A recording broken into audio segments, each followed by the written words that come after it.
Boa noite. Só para organizar a aula de hoje, né? Num primeiro momento a gente vai fazer então um exercício de fixação do assunto da aula passada, que é o poço finito de potencial, né? A gente mostrou quais são os tipos de soluções, como é que a gente obtém as condições para a gente obter a quantização da energia das partículas confinadas no poço finito, né? E depois a gente vai começar na segunda parte da aula, a gente vai então analisar a questão do oscilador harmônico, né? Como é que é a equação de Schrödinger, quais são as soluções da equação de Schrödinger para o caso do potencial do oscilador harmônico, é um potencial confinante, então a gente espera já claramente que os níveis de energia vão ser quantizados, né? E vamos aprender como obter as soluções, né? Na aula que vem a gente continua sobre esse assunto. Então, só para lembrar, começando com os exercícios de fixação, né? Aqui eu gostaria de começar com um problema que analisa a questão do poço finito, onde a energia da partícula é maior, né, é maior que a altura do potencial, né? Então aqui eu tenho um feixe de elétrons, né? Esses elétrons têm energia de 3 electrovolts, energia cinética, né, de 3 electrovolts, e eles se movem ao longo do eixo X. Então, eu estou sempre pensando, na aula passada a gente analisou a partícula está incidindo então da esquerda para a direita, né, relativo ao eixo X positivo, né? E ele vai entrar então numa região onde tem um poço de potencial de largura de 0,4 nanômetros, isso é 4 angstroms, né? Nano é 10 a menos 9, então 0,4 10 a menos 9 dá 4 10 a 10, então 10 a menos 10, então é 4 angstroms, né? E a profundidade do poço é 1,5 electrovolts, certo? Aí a gente quer calcular algumas coisas, né? Por exemplo, determinar qual é, que é o comprimento de onda do elétron incidente, né? Qual é, que é o comprimento de onda dos elétrons dentro do poço, né? Obviamente essas duas coisas, esses dois comprimentos de onda a gente vai obter a partir dos números de onda desse elétron fora e dentro do poço, né? Qual é, que é a fração do feixe incidente que é transmitido e refletido? Então a gente vai calcular para este elétron quem são os coeficientes de transmissão e reflexão, né? E calcular para qual o valor da energia cinética de incidência, né, dos elétrons, mais baixa possível, né, em que vai ocorrer então a transmissão perfeita, né? Esse caso é onde a energia é maior que a altura do poço, então basicamente a gente tem o efeito Ramsauer acontecendo, né? Então, para alguns valores do produto Ka, seja K múltiplos de NP, né, a gente vai ter transmissão perfeita e reflexão zero, né? É bem interessante esse tipo de fenômeno quântico, né? Bom, começando com o comprimento de onda dos elétrons do feixe incidente, os de chegada, né? No problema a gente tem então a energia cinética desses elétrons incidentes. O elétron tem energia então de 3 electrovolts, energia cinética de 3 electrovolts. Lembrando que a energia cinética e mecânica clássica é a diferença entre a energia mecânica e a energia potencial, né? Então, fora do poço, a energia cinética é a diferença desses dois valores. Mas a gente sabe que é 3 electrovolts a energia cinética do elétron incidente.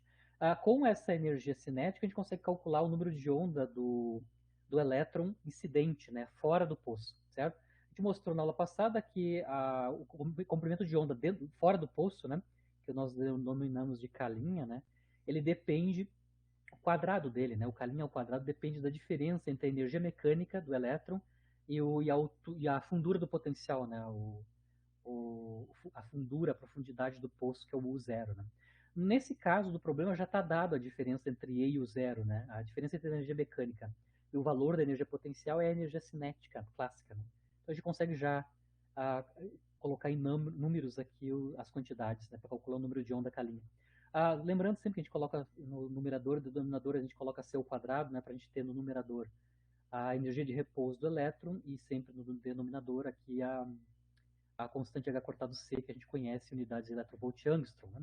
Então aqui a gente tem, basicamente, o cálculo envolve então a energia de repouso do elétron, que é o 511 kilo electrovolts, né, 10 na 3 electrovolts. A diferença EU0, que é a energia cinética, 3 electrovolts. E a constante H cortado C é o 1973 electrovolts angstroms, né, ao quadrado. Isso nos dá um número de onda fora do poço, ou seja, entrando, né, incidindo no poço, com um número de onda calinha que é 0,89 inverso de angstrom, né? Se a gente tem o número de onda, a gente pode calcular então o comprimento de onda desse elétron, né, o lambda linha, né? Basicamente, o número de onda, o comprimento de onda é 2π sobre o número de onda, né? Então é 2π sobre K', ou seja, 2π sobre 0,89 inverso de angstrom, né? Isso vai dar, então, numericamente 7,1 angstroms ou 0,71 nanômetros. Tá? Se a gente quer calcular agora o comprimento de onda dentro do poço, né? Lembrando que para o dentro do poço, basicamente o potencial é nulo, né? Então a única energia é a energia mecânica do elétron, né? Daqui dessa expressão da energia cinética que é dada no problema, a gente consegue calcular quanto é que é a energia mecânica do elétron, né? A energia mecânica é 3 eletrovolts mais o U0, que é a profundidade do poço, que é 1,5 eletrovolts. Então está claro que a energia mecânica, que é a energia cinética do elétron dentro do poço, né, é 4,5 eletrovolts, que é a soma da cinética fora do poço e do fundura do poço, né, a altura do potencial. Com esse valor de E, a gente consegue calcular o número de onda dentro do poço, né, ele é proporcional ao K quadrado, né, é proporcional à energia do elétron dentro do poço, né. Bom, numericamente de novo, né, a gente vai escrever isso em termos da energia de repouso do elétron, 511 kevs, e a energia calculada, né, a energia mecânica do elétron dentro do poço, 4,5, né, 4,5 eletrovolts, e a constante de calor C, como a gente já viu. Isso nos dá um número de onda dentro do poço que é 1,1 angstrom, inverso de angstrom, né, 1,1 inverso de angstrom, e então o comprimento de onda dentro do poço é 2π sobre K, né, 2π sobre esse comprimento de onda, 2π sobre esse número de onda, né, isso vai nos dar então o 2π dividido por 1,1 angstrom, inverso de Anderson, né, isso vai nos dar 0,58 nanômetros ou 5,8 angstroms. Né? Isso, então, os dois comprimentos de onda fora e dentro do poço. Né? Agora a gente vai precisar calcular o coeficiente de transmissão e reflexão. Só para lembrar, no caso que a gente está analisando aqui, a energia é maior que a energia mecânica do elétron é maior que a profundidade do poço. Né? Uma da quantidade que a gente vai precisar para o cálculo dos coeficientes, né, de reflexão ou transmissão é o produto Ka, né, número de onda dentro do poço e a largura do poço. Né. O número de onda dentro do poço acabamos de calcular, né, é 1,1 inverso de Angstrom, e a largura do poço é dita, né, largura de 0,4 nanômetros, ou seja, 4 angstroms. Né. Então, o produto do K com o A em angstroms, né, nos dá um fator que é 4,4. Né. A outra quantidade importante que vai entrar no coeficiente de reflexão é a razão entre a energia mecânica e a fundura do poço, a profundidade do poço. Né. Ou seja, a razão E sobre o zero. Né. Nesse caso, claro, a gente está analisando onde E sobre o zero é positivo, né, maior que 1, né? Então, aí E por U zero explicitamente, né? A energia é 4,5 dentro do poço. A energia mecânica do sistema que é conservada é 4,5 sempre, né? E a profundidade do poço é 1,5, né, eletrovolts. Isso nos dá a razão E sobre o zero, 3, né? Com essas duas quantidades, a gente pode já calcular o coeficiente de reflexão, que a gente obteve na aula passada, em termos da energia mecânica e do zero. Então, a gente mostrou explicitamente, né, qual é, a expressão do R e do T em termos da energia e do zero. Claramente, a gente consegue mostrar que a expressão que a gente obteve na aula passada é o fator R, né, o coeficiente de reflexão, ele é dado em termos do seno quadrado de Ka, né, e da razão E sobre o zero. Então, eu estou calculando explicitamente, né, o coeficiente de reflexão é o inverso dessa quantidade que está dentro do colchete, que é 1 mais o produto de E sobre o zero, que é 3, né, multiplicado por E sobre o zero menos 1, que é 2, multiplicado por K, 4 sobre seno ao quadrado de 4,4, né, radianos, que é o valor de K produto A, né, certo? Numericamente, essa quantidade aqui nos dá 0,04, em percentagem isso é 4%. Né? Então, para esse elétron aqui, a gente tem um coeficiente de reflexão que vale 4%. Tem probabilidade de 4% do elétron ser refletido.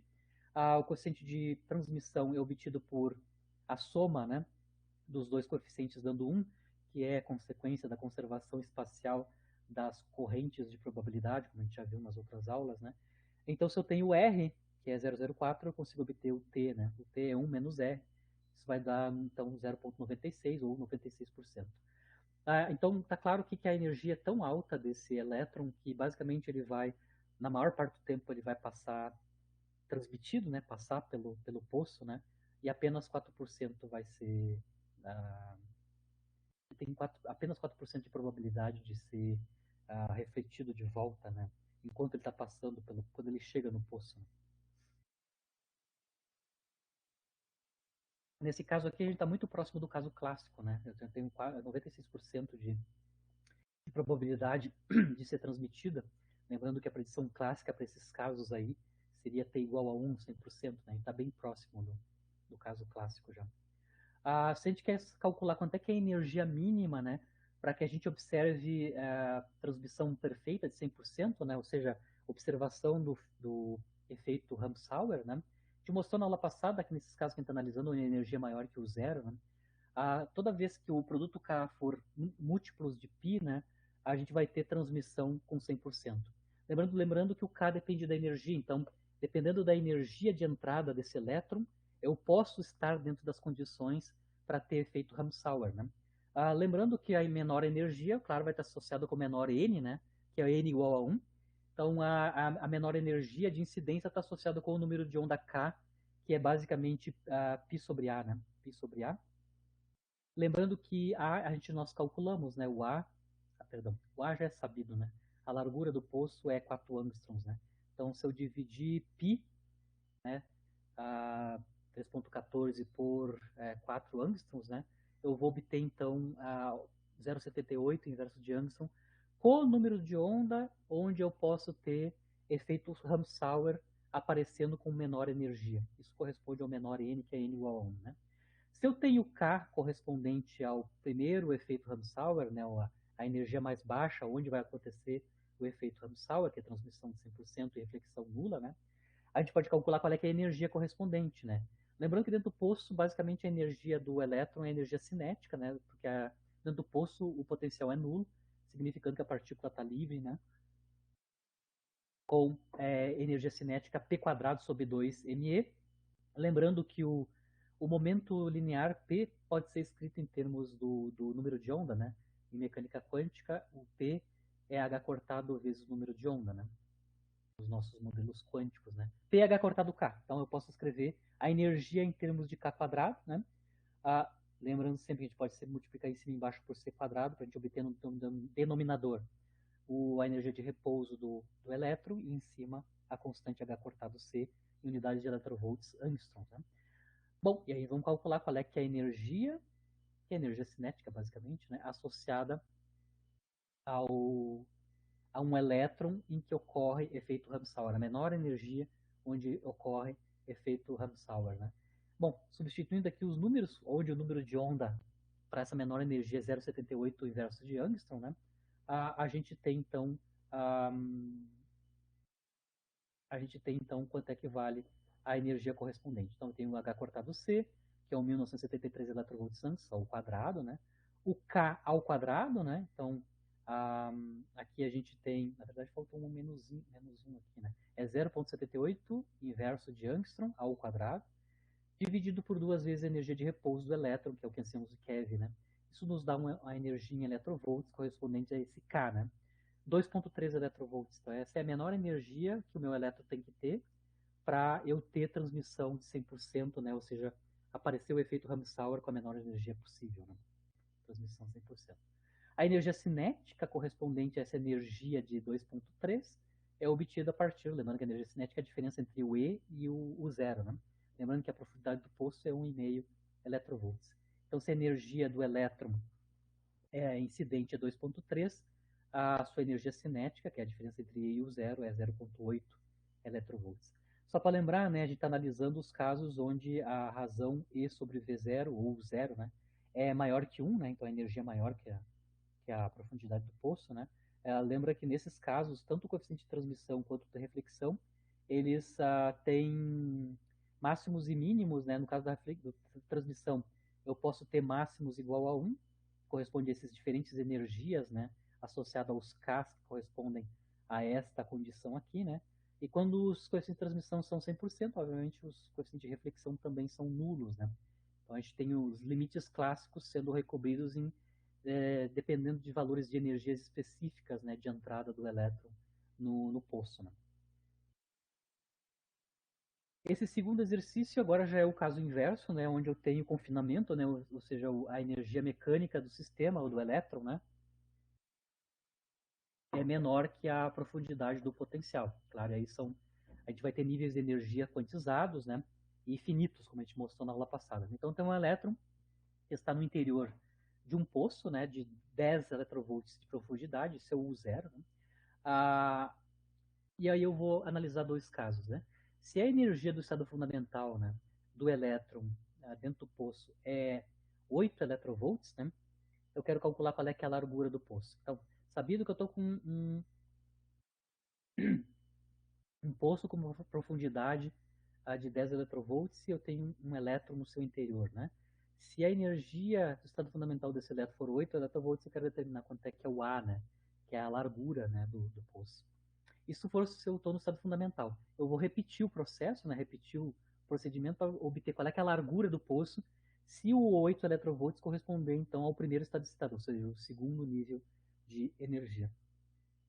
Só para lembrar, na aula passada a gente mostrou que no poço finito, né, os níveis de energia são finitos, né, e são quantizadas tal que as funções de onda a função de onda associada ao estado fundamental é par, depois primeiro estado excitado é ímpar e depois par de novo e assim sucessivamente. Mas sempre o estado fundamental começa com uma função de onda que tem paridade par, depois a gente começa a intercalar, né? Se eu então estou com um elétron no estado fundamental, né, com uma energia de 8 electrovolts, obviamente, se ele está no estado fundamental, ele está obedecendo, né, a condição de quantização, a relação entre os Ks, que nos dão a função de ondas pares, né, nos dão a função de ondas pares no poço finito. Né? Então, na aula passada, a gente mostrou que as autofunções pares, né, tem paridade par, são aquelas, né, que são obtidas a partir desta relação aqui entre os números de onda. Né? Ou seja, envolve a função tangente, né, de K sobre 2, certo? Então é essa condição que a gente vai utilizar para obter a largura do poço, no caso, assumindo que o elétron está na energia fundamental de 8 electrovolts, tem energia fundamental de 8 electrovolts. Né? Lembrando, os dois números de onda, tanto o K quanto o K', o K é dentro do poço, o K' é fora do poço, né? São escritos então em termos da energia do elétron e a energia mecânica do elétron e da fundura do poço, né? O U0. Lembrando que aqui a razão K' sobre K é explicitamente dada em termos apenas da energia e do zero. Né? Então, quando a gente faz a razão do K' sobre K, basicamente a gente consegue calcular isso como a raiz quadrada de U0 menos E dividido por E. Né? O E a gente conhece, né? A gente sabe que a energia desse elétron é 8 electrovolts, né? E até estou assumindo que é a energia do estado fundamental. A diferença do zero com o E, se o E é 8, né? Vai ser a diferença então do 10 com o 8, vai nos dar 2 electrovolts. Então, essa diferença dá 2 electrovolts. Então, a gente consegue ver aqui que dentro da raiz eu tenho 1/4, a raiz de 1/4 é 1/2, né? A razão K' sobre K é 1/2. Isso é importante porque a condição para ondas, para funções de ondas pares, né? Os níveis de energia são obtidos através da igualdade entre a tangente de K sobre 2 e a igualdade com K' sobre K. Então, eu preciso saber quanto é que é K' sobre K. Né? Então, como eu estou comentando, né, a tangente de K sobre 2 é igual a K' sobre K, mas K' sobre K eu calculei explicitamente para esse elétron, né, vale 1/2. Tá? Se eu aplicar o arctangente de ambos os lados dessa equação, eu consigo mostrar então que o argumento K sobre 2 tem que ser igual ao arctangente de 1/2, certo? A arctangente tem período π, certo? E o arctangente tem valor 1/2 para valor numérico de 0,464 radianos. Então, o primeiro ângulo em radianos em que a tangente tem valor 1/2 é 0,464. Mas lembrem que a função tangente e a função cotangente, elas têm período π. Então eu posso ter outros valores, além do 0,464, né, que também me dão a tangente 1/2, né? Então aqui eu estou somando todos os possíveis valores, né? É 0,464 mais números inteiros de π, onde π é o período das funções tangentes e cotangentes, né? Então eu tenho uma série de valores de K sobre 2 que satisfazem, né, a condição para as ondas, para as funções de ondas pares. Né? Claro que, aqui só para vocês lembrarem como é que é a forma tanto da função tangente, né, que tem assíntotas em mais ou menos π sobre 2, né, e a forma da função arquitangente, né. Ela tem assíntotas no mais ou menos π sobre 2 aqui, né. Tem alguns valores das arquitangentes, só para a gente lembrar as formas, né. Então, como eu mostrei aqui, então eu tenho vários valores possíveis de K sobre 2 que satisfazem, né, o fato da energia do elétron ser 8 electrovolts, né, no estado fundamental, dados os números de onda fora do poço, né. Claro que a menor largura do poço vai corresponder ao menor valor do ângulo, né, que nos dá a arctangente de 1/2, né? Ou seja, o menor valor aqui é quando n igual a 0, né? O menor valor de K sobre 2 vale 0,464. Né? Essa vai nos dar o menor valor para a largura do poço A, né? Certo? Então, quando a gente toma n igual a 0, que deve ser o responsável pela menor valor possível para o A, né? A gente pode escrever, então, o A em termos do K. Então, aqui a gente consegue ver claramente que o número de onda, K, vale 2 vezes 0,464, né? Dividido por A. Ou seja, para obter a largura do poço, eu preciso saber quanto é que é o número de onda dentro do poço, né?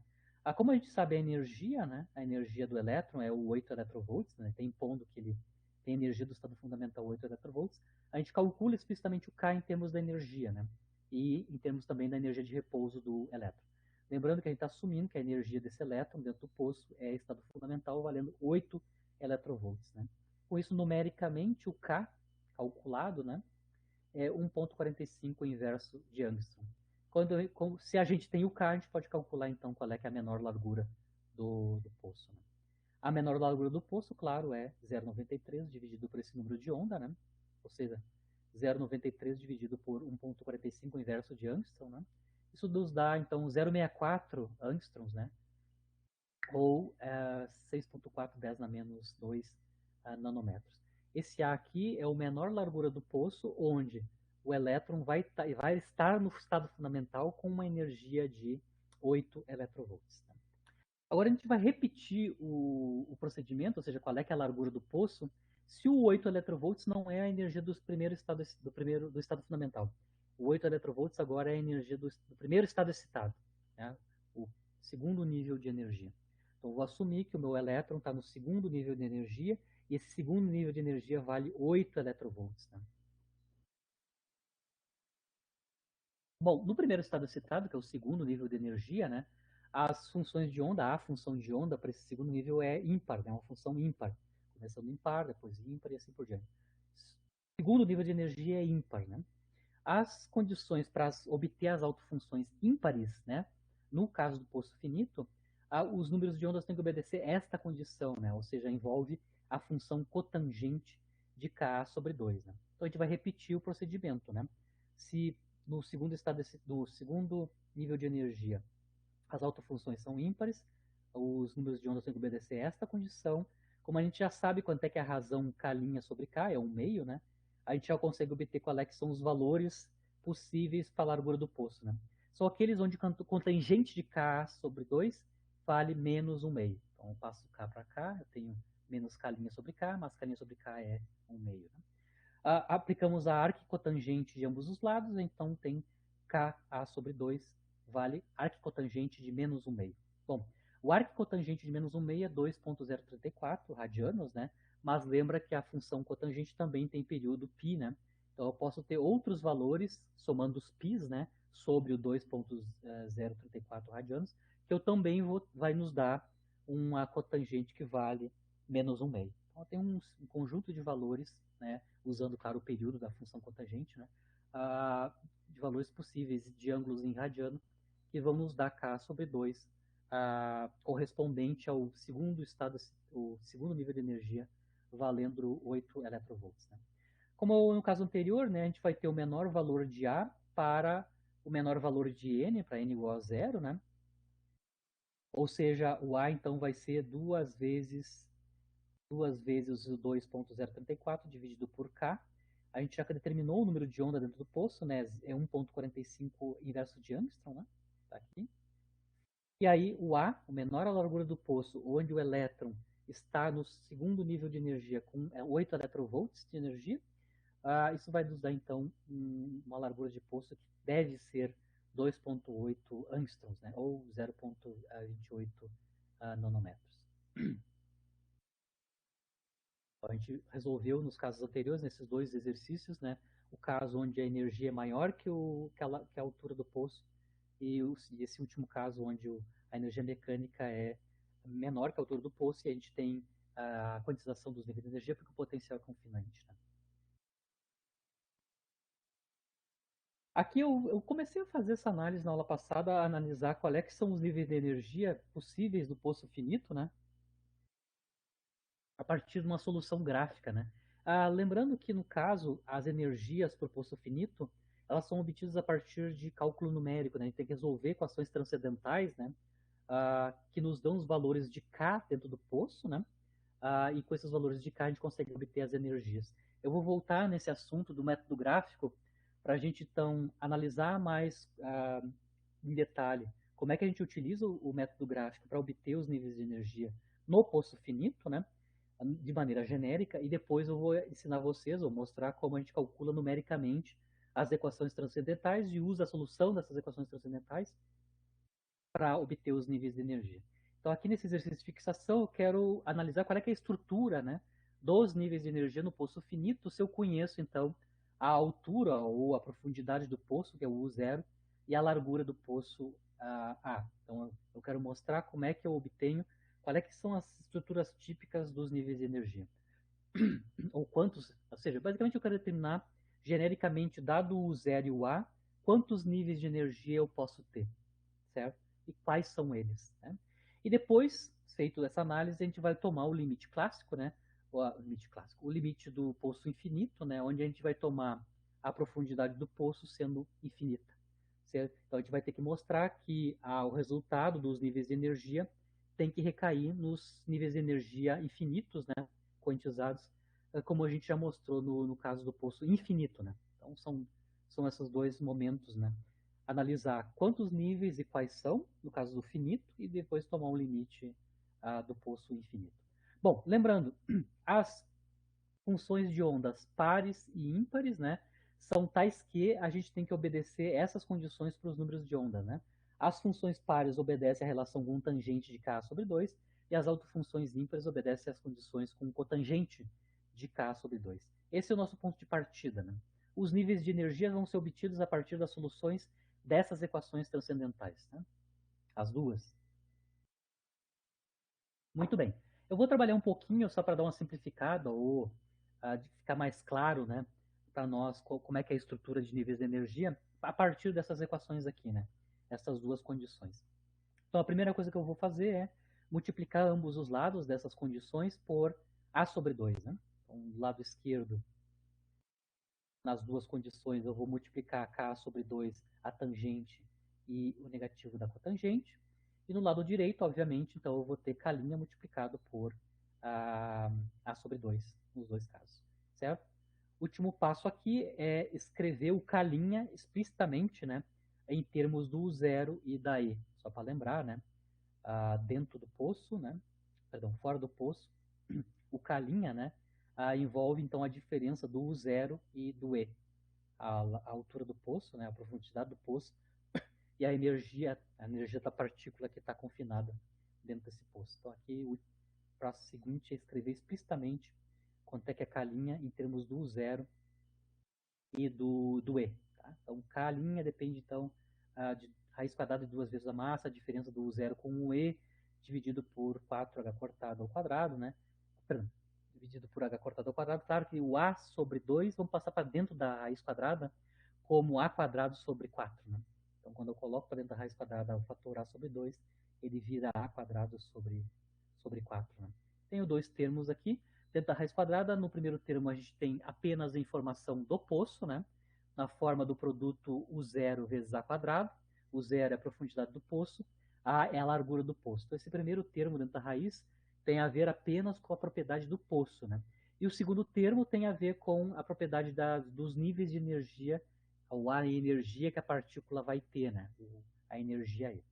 Então vocês conseguem ver claramente que as duas condições, a menos dessas multiplicações que eu fiz, né, envolvem a igualdade de funções trigonométricas, tangente e cotangente, com funções, né, com funções da energia, certo? Então eu vou simplificar um pouquinho a notação dessas duas equações aqui. Para simplificar a notação, eu vou definir o meu parâmetro, ou a quantidade αn ao quadrado, como sendo k sobre 2 ao quadrado. O k sobre 2 aparece tanto aqui quanto dentro das funções trigonométricas, né? Vejam bem. O k sobre 2 aparece na frente das funções trigonométricas e também como argumento das funções trigonométricas. Então, o αn, né, para mim, vai ser a variável k sobre 2. Então, o αn ao quadrado vai ser k sobre 2 ao quadrado. Aqui eu estou escrevendo explicitamente quem é αn ao quadrado. Né? Αn ao quadrado é explicitamente dependente da energia, né? A energia da partícula dentro do poço. Né? Usando a definição do K, né? O K, o número de onda K quadrado é 2 vezes a massa multiplicado por E dividido por H cortado ao quadrado. Certo? E o termo aqui que envolve só a quantidade relacionada com o oposto, que são os primeiros termos, né? Os dois, o primeiro termo aqui na raiz quadrada, né? Eu vou chamar de R2, tá? R2, então, é esse termo que envolve só as informações sobre o poço, na forma do sal, da sua profundidade, o zero, e da sua largura A, certo? Usando, então, essa notação, né? Essas duas condições que vão nos dar os níveis de energia ou as condições que as autofunções têm que obedecer, eu obtenho equivalentemente, né, esse conjunto de duas equações que tem que ser resolvidas, tá? Que fica um pouquinho mais compacto que esta forma aqui. Né? O que eu tenho aqui, né? Eu tenho αn tangente de αn igual a raiz quadrada de R2 menos a αn ao quadrado. No caso da cotangente, a gente tem menos αn, cotangente de αn igual a raiz quadrada de R2 menos αn ao quadrado. Tanto para os pares, né, para as autofunções pares, quanto para as autofunções ímpares, certo? Se eu conseguir resolver essas equações transcendentais, ou seja, resolver quanto é que são os alfaenes que satisfazem essas duas equações, lembrando, se eu resolver quais são os alfaenes que são soluções dessas equações transcendentais, né, automaticamente, sabidos os alfaenes, eu obtenho os níveis de energia, porque os alfaenes ao quadrado, que são soluções dessas equações transcendentais, me dão, né, são proporcionais aos níveis de energia. Né? Então, se eu souber obter, por algum método, né, quais são os alfaenes que obedecem, né, que são soluções destas equações transcendentais, está resolvido a questão da construção dos níveis de energia. Né? A gente consegue ver que, por método gráfico, essas equações que a gente conseguiu mostrar aqui, construir aqui na variável αn, né, pelo método gráfico, o que a gente tem as soluções para essas duas equações, né, basicamente são as intersecções das funções αn tangente de αn e menos αn cotangente de αn com círculos de raio R, certo? Porque o que está no lado direito, basicamente, é a equação de um círculo. Na verdade, a parte de cima, né? O hemisfério superior do círculo, né? Ou a parte superior do círculo, né? De raio R, né? Então, a função é raiz quadrada de R2 menos x2 nos dá a equação do círculo, a parte superior, né? do círculo. Então, os alfa-n's, que são as soluções dessas equações transcendentais, são justamente os pontos de intersecção entre αn tangente e menos αn cotangente de αn com círculos de raio R, né? Certo? Lembrando que o círculo de raio R, o raio do círculo, é apenas dado em termos das propriedades do poço. Então, se eu sei as propriedades do poço, o raio está determinado. Se o raio está determinado, a intersecção desse círculo de raio R com as funções αn tangente menos αn cotangente de αn vão nos dar as soluções gráficas, né, para as alfa-n's. Eu estou mostrando aqui simplificadamente, né? que eu tenho aqui nessa representação gráfica? Então, aqui eu estou representando o eixo horizontal, são os alfa-Ns, que é a variável independente aqui, né? Aqui, no eixo Y, são as diferentes funções, né? Aqui nas linhas crescentes, né? Nas curvas crescentes sólidas, nós temos então as funções alfa-N, tangente de alfa-N. São esse lado esquerdo aqui desta equação, por exemplo. Está associada aos estados pares, né? Ou às autofunções pares, né? E as crescentes pontilhadas são as funções menos alfa-n cotangente de alfa-n. Vejam bem que todas elas são crescentes, né? E tem assíntotas correspondentes, né? As funções tangentes têm assíntotas em múltiplos de π sobre 2, né? Múltiplos inteiros de π sobre 2, né? E a função cotangente tem assíntotas em múltiplos inteiros de π, né? E superpostas as funções trigonométricas multiplicadas por alfa-n, né, nós temos os círculos. Né? Então aqui eu estou mostrando dois círculos que correspondem a dois raios distintos. Né? Tá claro que os círculos maiores correspondem a raios maiores, que vão corresponder a produto A2, os zeros maiores. Ou seja, pode ser profundidades maiores do poço, ou larguras maiores do poço fixado o zero, ou combinação dessas duas coisas. Né? Mas os raios dependem explicitamente das propriedades do poço. Então, estou mostrando dois raios distintos. Lembrando, cada círculo desses aqui vai corresponder a um poço, né, uma informação das condições iniciais do meu poço. Vocês conseguem ver que os níveis de energia então vão ser obtidos, né? Os alfa-n soluções dessas duas equações vão ser obtidos a partir das intersecções, né, dos círculos com as funções trigonométricas multiplicadas por alfa-n. Por exemplo, para esses dois círculos que eu mostrei aqui, né, esse círculo menor ele vai nos dar só em um nível de energia ou só um alfa-n, que é solução. Nesse círculo um pouquinho maior aqui a gente já tem dois níveis de energia ou dois alfa-n's, né, que são soluções dessas duas equações transcendentais pelo método gráfico. Né. Obviamente, se eu vou aumentando o raio do círculo, eu vou ter, claro, mais níveis de energia, né? Mas sempre, em geral, é um número finito de níveis de energia, tá claro, né? Daí. Então, dá para entender como obter por método gráfico, rapidamente, né? Quantos níveis eu vou ter, dadas as propriedades do poço, que estão na forma do raio, né? Dos raios desses círculos aqui. Tá?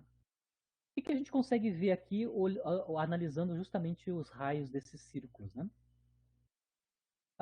Sempre vai ter um estado ligado, que vai corresponder ao estado fundamental, né, o estado de menor energia, cuja paridade da função de onda é par, né, para a condição se o meu raio do círculo, ou seja, as condições são tais no poço de tal que o raio esteja entre 0 e π sobre 2. Vejam bem,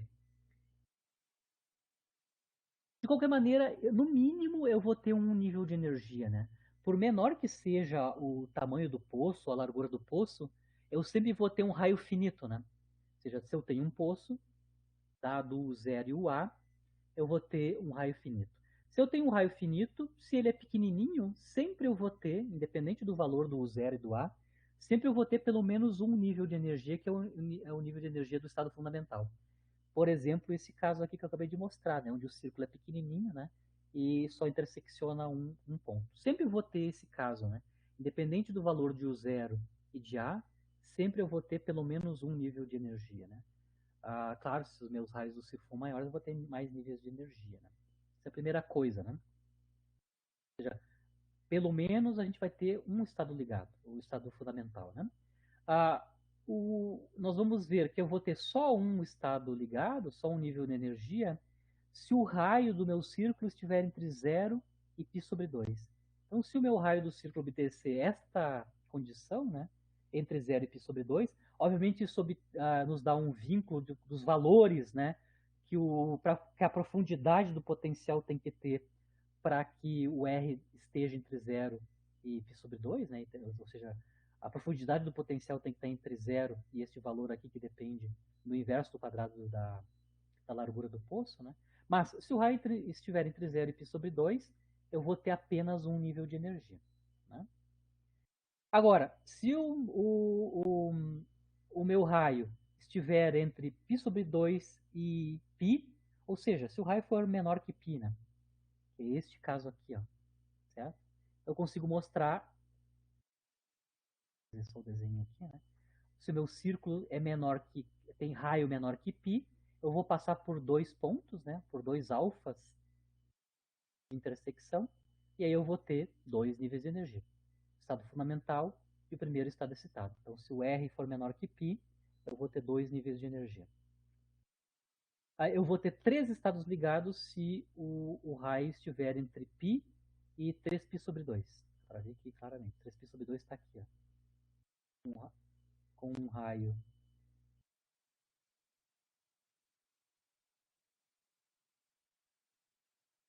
Vai desenhar um círculo certo, né?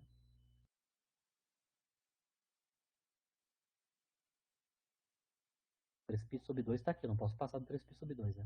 Nesse caso, se o raio é menor que 3π sobre 2, eu tenho três intersecções, ou seja, que vão corresponder a três valores de αn, que vão me dar três níveis de energia. Fundamental, primeiro estado excitado, segundo estado excitado. O fundamental e os dois acima dele. E assim por diante, né? Certo? Então, se R for menor que 3π sobre 2, eu vou ter três estados ligados, três níveis de energia. No caso geral, né, se o raio for menor que nπ sobre 2, né, eu vou ter n níveis de energia. Né? Então, se o meu raio, ou seja, se as propriedades do meu poço, né, na forma do zero e do A, for tal que a R é nπ sobre 2, menor, né, menor que nπ sobre 2, eu vou ter n estados, né? Eu vou ter n pontinhos de intersecção, né? Eu tenho n valores de αn que são resultados da intersecção das funções trigonométricas, né, com o círculo de raio R, né? Eu consigo ver aqui explicitamente, né? Qual é que é o espectro, né, de energias, né? Ou seja, se eu conheço o valor de R, né, e eu souber quantos múltiplos de π sobre 2 esse R consiste, né, eu consigo calcular explicitamente qual é que são o nível máximo, né, o número máximo de níveis de energia possíveis, né.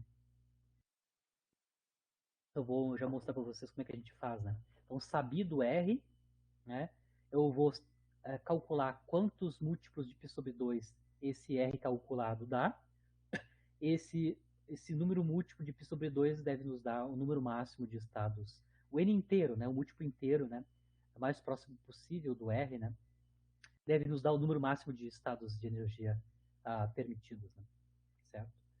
Bom, se eu conheço que eu tenho n estados, né, ou seja, n níveis de energia, dado o valor de R, né, se eu tomar o limite da profundidade do poço indo para infinito, ou seja, se eu tomar o caso que a gente viu na aula retrasada, né, que é o caso do poço infinito, claramente, então, o raio do meu círculo, né, vai ser infinito. Lembrando que o R é proporcional ao raiz quadrada do zero. Né? Se o zero vai infinito, o meu raio é infinito, e significa que as tangentes e as cotangentes de αn vão ser iguais a infinito. Né? Bom, para quais valores de αn a tangente e a cotangente de αn são infinitos? No caso da tangente, né? No caso da tangente, os valores de αn onde a tangente é infinito são justamente as assíntotas, né, da função tangente, né? São múltiplos, né, ímpares, né, de π sobre 2. Tá aqui. Ou seja, os valores de tangente de αn vão ser infinitos para múltiplos ímpares, então por isso eu estou botando 2n mais 1 para ter um número ímpar, né? Múltiplo inteiro ímpar de π sobre 2. E a cotangente de αn igual a infinito, ou tendendo a infinito, são para os valores de αn que são múltiplos de π, né? A função cotangente, ela tem assíntotas mais infinito, justamente em múltiplos de π, né? Que são essas trajetórias pontilhados, né?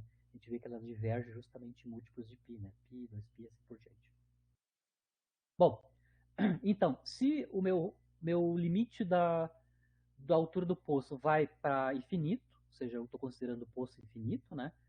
Onde o meu raio do meu círculo é infinito, as condições para as alfa-n's, né, que satisfazem a condição de raio infinito os alfa-Ns têm que ser tais que alfa-N são múltiplos de π sobre 2. Tá? Múltiplos de π sobre 2 satisfaz qualquer uma dessas duas condições aqui, né? O alfa-N ser múltiplo ímpar de π sobre 2 ou múltiplo de π, tá? No caso geral, se o alfa-N for múltiplo inteiro de π sobre 2, independente se o N é par ou ímpar, né? Eu estou satisfazendo as duas condições para tangente e cotangente infinita, né? Então, se o zero vai a infinito, os alfa-N solução são nπ sobre 2. Se os alfa-Ns igual a nπ sobre 2 são solução, eu consigo obter os níveis de energia associados a essas soluções, né? Então, se os alfa-Ns forem nπ sobre 2, que é o caso onde o zero vai para infinito, né? Lembrando que a definição de alfa-N é isto, né? Alfa-N ao quadrado, a variável alfa-N ao quadrado, é proporcional à energia, né? Alfa-N ao quadrado é massa, a largura do poço ao quadrado, a energia, dividido por 2 vezes h cortado ao quadrado. Então, eu consigo mostrar claramente que a energia associada a esse alfa-N é h cortado quadrado, π sobre 2, π quadrado, multiplicado, dividido por 2, massa ao quadrado, né? Multiplicado por n ao quadrado, onde eu já substituí, né? Quanto é que é alfa-n ao quadrado, né? Alfa-n ao quadrado é n2π2 dividido por 4, né? Dividido por 4. E aí a gente consegue obter os níveis de energia no caso onde o zero vai para infinito. Está claro que a gente reobteve, né, no caso de o zero tendendo a infinito, no caso do poço infinito, né, reobtemos, né, os níveis de energia que a gente já tinha obtido para o poço infinito. Né. São todos proporcionais ao E1, né, o estado fundamental, e a dependência do número quântico N é quadrática no N. Então, o que eu fiz aqui foi, partindo das soluções dos níveis de energia para o poço finito, no limite do poço com profundidade infinita, a gente reobtém o caso já conhecido, que é do poço infinito, certo? Então, só resumindo o que a gente conseguiu obter até agora, se eu vou ter N níveis de energia se o meu raio, né, associado ao poço, valer o N multiplicado por π sobre 2. E a outra consequência é que os alfa-Ns que vão nos dar os níveis de energia são soluções numéricas, né, ou gráficas destas duas equações transcendentais aqui, certo? Até o momento eu só resolvi de maneira analítica, né, só para a gente entender a, os comportamentos analíticos. Agora, a partir daqui, eu vou fazer um exemplo numérico. Então, eu vou fazer um caso particular, um exemplo particular, num elétron confinado dentro de um poço, tal que a sua energia mecânica é menor que a altura do poço, né, e está confinado ali dentro, e eu vou determinar quantos níveis de energia esse elétron pode ter e quais são os valores dela, né, desses diferentes níveis. Né? Então, aqui eu vou fazer como exemplo um elétron que está confinado num poço de profundidade 450 eletrovolts, então essa é a profundidade do poço finito, né? 450 eletrovolts, e a largura desse poço é 110 picômetros, ou também conhecido como 1 angstrom, né? Lembra que pico é 10 a menos 12, né? Então 100 pico é 10 na menos 10, né? 10 a menos 10 metros, que é 1 angstrom. Né? Então eu tenho um poço que tem profundidade de 450 eletrovolts e uma largura, né, de 1 angstrom, certo? Primeira coisa, o que eu vou fazer? Eu vou calcular explicitamente quantos níveis de energia eu vou ter, no máximo, né? E quais são eles numericamente. Vou começar começando com quantos níveis de energia eu posso ter no máximo, né? Lembrando que para saber quantos níveis de energia eu vou ter no máximo, eu preciso saber quanto é que é o raio R associado a esse poço, né? Que tem esta largura e esta profundidade. Lembrando que o raio R é raiz quadrada de MA ao quadrado, o zero, dividido por 2h cortado ao quadrado. Claro que eu já estou escrevendo aqui multiplicado em cima e embaixo por C ao quadrado, para no numerador a gente ter a energia de repouso do elétron, né? E embaixo a constante H cortado C, né? Em unidade de electrovolt angstrom. Para esse poço, né, com largura de 1 angstrom, o raio, né, é 5.435 radianos, tá? Eu substituí aqui o valor da energia de repouso do elétron, que é o 511 keV, a largura, que é 1 angstrom ao quadrado, né, ao quadrado, é 1 angstrom ao quadrado, a energia, a profundidade do poço, 450 electrovolts, dividido por 2 vezes o quadrado da constante água cortada C, que é o 1973 electrovolts angstrom, né. Isso nos dá, então, em radianos, o raio, 5.435 radianos numericamente, né. Lembrando que se eu sei o valor de R, né, o número máximo de estados ligados, né, o número máximo de níveis de energia, eu tenho que obter, então, qual é que é o múltiplo inteiro de π sobre 2 que nos dá o valor de R. Tá? Então, o valor de R nos deu numericamente, perdão, nos deu numericamente 5.435 radianos, né? E eu quero saber quantas vezes o 5.435 ou seja, quantos valores de π sobre 2 nos dão a 5.435. Dá para calcular, fazendo a razão de 5.435 por π sobre 2, né? Isso nos dá 13,5. Então, a razão de 5.435 por π sobre 2, que é da ordem de 1,5, né? 1,6, né? Isso dá 3,5 vezes o π sobre 2. Né? Então, o nosso raio corresponde a 3,5 vezes π sobre 2. Certo? Eu consigo ver que o próximo número inteiro, né, mais próximo de 3,5 é 4. Certo? Então, como o meu raio, né, é da ordem de 4 vezes π sobre 2, né, o primeiro inteiro mais próximo aqui é 4, né, eu vou ter 4 níveis de energia no máximo. Isso eu sei por causa dessa condição analítica aqui. Né? Se o meu raio for múltiplo inteiro de π sobre 2, eu vou ter N estados ligados ou N níveis de energia. Certo? Falando de outra maneira, né? O número de níveis de energia basicamente é raio dividido por π sobre 2. Né? Eu pego o primeiro número inteiro correspondente a esta razão, raio por π sobre 2. No nosso caso é 4, né? Deu 13,5, a razão do raio por π sobre 2. Isso, o próximo número inteiro correspondente a 4. Isso corresponde, então, eu vou ter no máximo 4 níveis de energia. Tá? Eu obtive o número de níveis a partir do valor do raio, né? Ou seja, das propriedades do poço, né? Na forma do seu U0 e do seu A sua largura e a sua profundidade. Agora que eu já determinei quantos níveis de energia eu tenho, vou ter, né? Nós vamos calcular agora quem são esses níveis de energia. Para obter os 4 níveis de energia, a gente vai ter que resolver numericamente, né, estas duas equações transcendentais aqui. Né? A que envolve a tangente e que envolve a cotangente.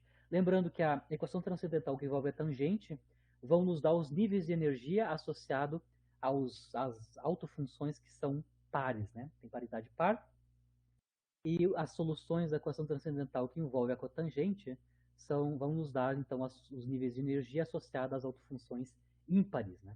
Lembrando que, mais uma vez, né, sempre começamos com o estado fundamental com autofunção par, depois a gente vai intercalando par, ímpar, par, ímpar, par, ímpar, e assim por diante. Todas as autofunções, posto finito e infinito, têm paridade definida. Né? Não tem nenhuma autofunção sem paridade definida. Ou é par ou é ímpar. Né? Então a gente vai calcular numericamente. Eu vou primeiro mostrar no Wolfram Alpha, né, o cálculo numérico das alfa n soluções, né, daquelas equações transcendentais. Eu vou só aumentar aqui um pouquinho. Aqui no PDF que vocês vão baixar ou vão ler, se vocês clicarem, vocês vão ser direcionados para o Wolfram Alpha, onde eu estou fazendo essa conta, tá, das equações transcendentais. O Wolfram Alpha ele calcula as soluções de equações transcendentais. A sintaxe aqui do Wolfram Alpha é solve, que é resolver, né? Exatamente a equação transcendental para as funções pares, né? As autofunções pares, que é alfa n, que eu estou chamando de x, tá? Então, x aqui é alfa n, né? Alfa n multiplicado por tangente de alfa n é igual a raiz quadrada de r ao quadrado, onde r ao quadrado é justamente o quadrado de 5.435 radianos.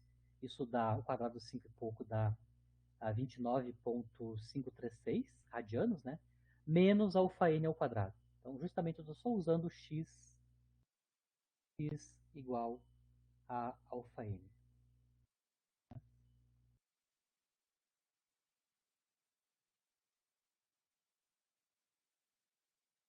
Aqui na minha notação x igual alfa N. O Wolfram Alpha resolve, né, se tu colocares essa sintaxe, ele vai te dar as raízes dessa equação transcendental, tá? Aqui, inclusive, ele coloca até faz também pelo método gráfico. Mas você consegue ver que a gente vai ter intersecções, vão ter dois níveis, né? Vão ter duas soluções que são positivas. Lembrando que x, as soluções, né? A gente só interessa as que são positivos definidas, né? Alfa n são proporcionais às energias, né? Então são positivos definidas, né? Na verdade tem quatro, né? Tem quatro soluções, mas obviamente a gente só vai obter as duas que são positivas, né? Dá para ver claramente que as duas soluções associadas à solução da equação transcendental para as autofunções pares têm duas raízes, né? Duas soluções positivas, né? Uma delas que é a menor, que é a 1.3, e a segunda é 3.9. Está aqui representada graficamente por esses dois pontinhos em vermelho à direita de x igual a zero, certo? São essas dois valores, né? Duas intersecções. Então a gente já sabe quais são os dois valores de alfa n, que são soluções da equação transcendental associadas a autofunções pares. 1.3, 3.9. Eu também posso resolver, mesmo a sintaxe, né, no Wolfram Alpha, né, a segunda equação transcendental que envolve a cotangente, né, menos alfa n, cotangente de alfa n igual a raiz quadrada de R2, né, menos alfa n ao quadrado, certo? Também nós vamos ter duas soluções positivas, né? 2.6 e 5.077. Tá? Aqui até a segunda solução não apareceu, porque aqui o gráfico não se estendeu tanto, né? Mas no lado direito vão ter dois pontos de intersecção, que são o 2.6 e o 5.7. Ou seja, a solução numérica das equações transcendentais para as alfa n's, que são as soluções daquelas equações transcendentais, nos dão quatro valores possíveis, né? Dois associados aos pares, duas associadas aos ímpares, as autofunções ímpares, né? E aí, com esses valores numéricos, a gente já consegue calcular quem são os níveis de energia, né? Lembrando que os níveis de energia são proporcionais aos alfa n's ao quadrado, certo? Vamos começar com os dois valores de energia associados às funções pares, tá? Aqui na minha anotação eu vou dizer que n igual a 0 e n igual a 2, que é o estado fundamental e o terceiro nível de energia. O primeiro e o terceiro nível de energia tem autofunções pares, né? Lembrando sempre que a gente intercala, começando com par, ímpar, ímpar e assim por diante. Então, o n igual a 0 e o n igual a 2 são as duas autofunções que são pares, né? Os alfa n's correspondentes a essas duas autofunções pares, né? São justamente aqueles valores que eu obtive numericamente pelo Wolfram Alpha, né? 1.32 e 3.91. Se eu tenho os valores de alfa n correspondente, solução para as autofunções pares, eu consigo obter os níveis de energia, ou seja, o E0 e o E2, ou seja, as energias correspondentes a esses dois alfas, né? Então, basicamente, é 2 vezes h cortado c ao quadrado. Lembrando sempre que eu posso estou sempre multiplicando por c quadrado em cima e embaixo. Né? Então, eu vou ter 2 h cortado c ao quadrado, ao alfa ao quadrado, alfa n ao quadrado, né? Dividido pela energia de repouso do elétron multiplicado por a ao quadrado, né? Como a gente sabe quanto é que é o A0 e o A2, né? Colocamos os valores numéricos deles ali, né? E as outras constantes em unidades de electrovolts angstrom, né? Lembrando que a largura do poço é um angstrom, né? A gente obtém os dois níveis de energia associados às autofunções pares, né? 27 electrovolts, que deve ser a energia do estado fundamental, e a 233 electrovolts, que deve ser o terceiro nível de energia. Né? O terceiro nível de energia, a autofunção é par. Também a gente resolveu os dois alfas, né? Os dois alfa n's correspondentes às autofunções ímpares, né? Eu estou chamando de n igual a 1 e n igual a 3, né? Que é o segundo nível de energia e o quarto nível de energia. Né? A gente mostrou que as soluções é 264 e 5.08. Já arredondei o 0,77 para 0,8. Né? Isso vai nos dar, de novo, dois níveis de energia associados a esses alfas. Né? Vai dar 106 electrovolts e 393 electrovolts. Né? Essas duas energias correspondem, então, ao segundo nível de energia e o quarto nível de energia, que são os níveis de energia onde as autofunções são ímpares, né? E aí a gente vai distribuir os 4 níveis, né, naquela intercalação começando com a par, né? E graficamente está representado nessa distribuição de níveis de energia, né? O estado fundamental começa com 27 electrovolts, o menor nível, né? Função autofunção par. Segundo nível de energia é o 103 electrovolts, que é o segundo nível de energia onde a autofunção é ímpar, né? 233 electrovolts, que é o terceiro nível de energia, onde volta a ter autofunção par. E o último nível de energia, que é o quarto nível, né? Onde eu necessariamente volto à autofunção ímpar, né? 393 electrovolts. Então, o número de níveis de energia eu obtenho a partir de quantos números inteiros eu tenho da razão R sobre π sobre 2, e os valores das energias, desses níveis de energia, são obtidos a partir das soluções numéricas das equações transcendentais, por exemplo, utilizando o Wolfram Alpha, que é um código aberto, né, online, que calcula as soluções de equações transcendentais numericamente, certo? Com isso, eu encerro a questão do poço finito, né? Então, os níveis de energia, quantos tem, a gente já consegue determinar, e quais são eles, né? A partir das soluções numéricas das duas equações transcendentais que a gente tem que resolver. A equação transcendental com a tangente envolve as soluções pares, né? E a equação transcendental que envolve a cotangente envolve, então, as soluções das autofunções ímpares, né? Então, com isso, eu encerro a questão do poço finito, né? Ou seja, os níveis de energia são quantizados, eu tenho um número finito, pelo menos eu tenho pelo menos no mínimo um, ou seja, independente da largura e da, da altura do poço, né, eu sempre vou ter pelo menos um estado ligado, que é o nível de energia do estado fundamental, né? Quanto maior a altura do poço ou a sua largura, mais níveis de energia eu vou ter.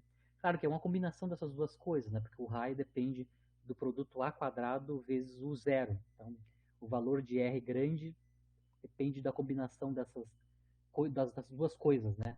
A profundidade e o quadrado da largura, certo? Então, eu vou ter raios grandes toda vez que esse produto A quadrado, o zero, seja grande, né? E aí a gente vai para a segunda parte da aula, que é a questão do oscilador harmônico, né? Ou seja, a gente vai agora começar a resolver, né? Qual é que é a solução da equação de Schrödinger para o caso do oscilador harmônico e comparar a solução clássica do movimento do oscilador harmônico clássico 1D, né? Que eu estou fazendo o caso unidimensional, claro, né? Com a solução quântica, né? Ou seja, quais são os níveis de energia, quais são as energias que um oscilador quantizado pode ter e quais são as suas autofunções, quem são as funções de onda que descrevem esses níveis de energia. Claro, eu já estou antecipando que como o potencial, a energia potencial, né, a função energia potencial do oscilador harmônico é um potencial confinante, se eu estou com uma partícula confinada, né, devido ao potencial quadrático, que é o caso do oscilador harmônico, né, a gente vai ter quantização dos níveis de energia. Então, a gente já sabe que os níveis de energia vão ser quantizados e as autofunções vão ter paridade definida porque também a função energia potencial ela é simétrica em torno da origem, né? Eu tenho uma energia potencial que é quadrática com um mínimo em x igual a zero, né? Então eu já sei duas coisas, né? Os níveis de energia são quantizados e as minhas autofunções associadas a esses níveis de energia têm paridade definida, né? Justamente por simetria da função energia potencial para o oscilador harmônico, né? Apesar de eu resolver a equação de Schrödinger utilizando para o potencial lá na equação de Schrödinger independente do tempo, né? O potencial do oscilador harmônico, lembrando que a energia potencial do oscilador harmônico é 1 meio de k x quadrado, né? Onde o k está associado com a frequência de oscilação, né? A ômega, que é a frequência de oscilação, é raiz quadrada de k sobre m, né? De m é a massa da partícula, que está oscilando, e K é a rigidez efetiva, né, do meio, da força elástica, né, que está atuando sobre a partícula, né. Mas, só para lembrar, apesar de eu fazer a solução para o oscilador harmônico mesmo, unidimensional, né, onde a lei de força é a lei de Hooke, a gente sempre tem que ficar ligado que se eu tenho um campo de força cuja energia potencial associada é dependente de X, genericamente, né? Sempre a gente pode expandir a função energia potencial associada à força restauradora, né? Que não necessariamente tem que ser linear, né? Pode ser, não precisa ser lei de Hooke, pode ser outra dependência, né? Em torno do ponto de equilíbrio, né? Ou seja, em torno do ponto de equilíbrio estável, né? A gente pode sempre expandir as energias potenciais associadas a campos conservativos restauradores, né? A gente pode sempre expandir em série de Taylor em torno do ponto de equilíbrio e em primeira ordem, né? Qualquer potencial em torno, qualquer potencial que dependa da posição x, né? Em torno do ponto de equilíbrio estável, que em geral a gente está usando o ponto de equilíbrio estável é o x igual a zero, a origem, né? Em torno desse ponto de equilíbrio estável, qualquer potencial dependente de x tem expansão em Taylor, cuja dependência em primeira ordem em x é quadrática. Então, apesar de eu resolver aqui para oscilador harmônico, especificamente que tem uma energia potencial que é quadrática, né, eu sei que se eu tenho um problema, uma partícula sujeita a um campo de força, desde que a oscilação dela se dá muito próxima, né, do ponto de equilíbrio estável, que é a origem, né, eu sempre posso expandir o seu potencial, ou a sua energia potencial, como sendo, em primeira aproximação, um potencial quadrático, né, que é típico de oscilador harmônico. Então, apesar de a gente resolver para oscilador harmônico, a solução vai valer para qualquer outro problema onde a função energia potencial possa ser expandida em torno do ponto de equilíbrio. Certo? Bom, aqui eu estou escrevendo explicitamente qual é, a equação de Schrödinger para o caso do oscilador harmônico, né? Obviamente aqui está a equação de Schrödinger, do lado direito tem energia, no lado esquerdo, claro, a gente tem o termo quadrático, né? Ou seja, a derivada segunda da função de onda espacial, né? Que tem a ver, na verdade, com a energia cinética, né? Basicamente aqui o termo clássico seria EMEC igual a energia cinética mais energia potencial, né? Na forma de operadores, né? Então o primeiro termo está associado, na equação de Schrödinger está associado à energia cinética, e o termo do potencial está aqui, né? Aqui o U de x, né? Está sendo substituído por o potencial, ou a energia potencial do oscilador harmônico, é um meio de kx quadrado, ou seja, o potencial quadrático do oscilador harmônico. Essa é a equação de Schrödinger que a gente vai ter que resolver para obter tanto os níveis de energia quanto as autofunções, né? Eu vou simplificar um pouquinho essa equação de Schrödinger para ela ficar mais palatável para a nossa solução, né, da equação de Schrödinger. Então, ao invés de usar a função de onda como uma variável dependente e x como uma variável independente, né, eu vou fazer algumas mudanças de variáveis. Lembrando que a frequência de oscilação ao quadrado é igual a razão k sobre m, né, isso em mecânica clássica é assim, né? E eu vou introduzir então duas novas variáveis, tá? Uma é a variável epsilon, que basicamente é normalizar a energia por h cortado ômega, né? Então eu vou construir um parâmetro adimensional que é proporcional à energia, né? O parâmetro epsilon vale então 2 vezes energia dividido por h cortado ômega, lembrando que h cortado ômega tem unidade de energia, né? Então o epsilon é adimensional. E eu vou reescalar a variável independente, que é o x, tá? Eu vou chamar minha nova variável independente de u, tá? A variável u nova, a nova variável independente, ela é proporcional a x, né? Então ela é normalizada a x, só o x multiplicado por um fator numérico, que é raiz quadrada de m ômega dividido por h cortado. Então é só mudança de variáveis, né? Mudei a variável independente, né, que é o u, troquei x por u, e introduzir esse parâmetro que é proporcional à energia, que é o epsilon. Né? A equação de Schrödinger ela envolve, né, a derivada segunda da função de onda relativa a x. Então, nessa nova variável independente, que é o u, eu vou ter que recalcular quanto é que é a derivada segunda em termos de u, né? Certo? Então, dx, dφ dx, derivada primeira da função de onda relativa a x, pode ser escrita em termos da derivada relativa a u, né? Lembrando que u é uma função de x. Então, dφ dx é dφ du, du dx. Lembrando que du dx é basicamente raiz quadrada de m ômega dividido por h cortado. que significa então que a derivada segunda da φ relativa a x, né, é a derivada segunda da φ relativa a u, multiplicada por o quadrado, né, de raiz de m ômega dividido por h cortado, que nos dá m ômega por h cortado. Então, só estou reescrevendo a derivada segunda em x em termos da derivada segunda em u, que é a nova variável independente, certo? Substituo isso na equação de Schrödinger original, né, na termo da derivada segunda, né? E, claro, multiplico agora ambos os lados por 2 dividido por h cortado ômega, certo? Com isso, no lado direito, eu vou ter 2e sobre h cortado ômega, que é justamente o epsilon, né? A definição do parâmetro epsilon, né? E do lado esquerdo, claro, com simplificações, a gente vai obter justamente esta equação aqui, né? O termo da energia, ele está englobado aqui no termo em epsilon, né? Epsilon vezes φ, epsilon vezes φ. E também o termo do potencial vai entrar aqui da dependência em u quadrado, né? Então, aqui onde eu tenho x quadrado, eu reescrevo em termos de u, eu vou ter o u quadrado multiplicando o φ de u agora, né? E a derivada segunda, né? Onde agora a função φ, a função de onda, dependa da nova variável independente, que é u, que é proporcional a x, né? Essa é a equação de Schrödinger para o oscilador harmônico, né? Escrita em termos das novas variáveis, né? De forma compacta. Onde a variável independente agora é u em vez de x. Mas são proporcionais, né?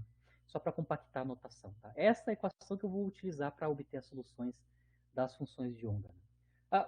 A primeira coisa que eu consigo mostrar, né, ou impor a solução dessa equação diferencial aqui, que é equivalente à equação de Schrödinger original, né? Essa equação aqui é equivalente à equação de Schrödinger original, só que ela é mais limpa, né? Ela é mais limpa. De novo, ela é equação diferencial de segunda ordem, né? Homogênea, né? E que tem um termo quadrático na variável independente. Ela não é não linear. Ela é uma equação diferencial linear de segunda ordem homogênea, certo?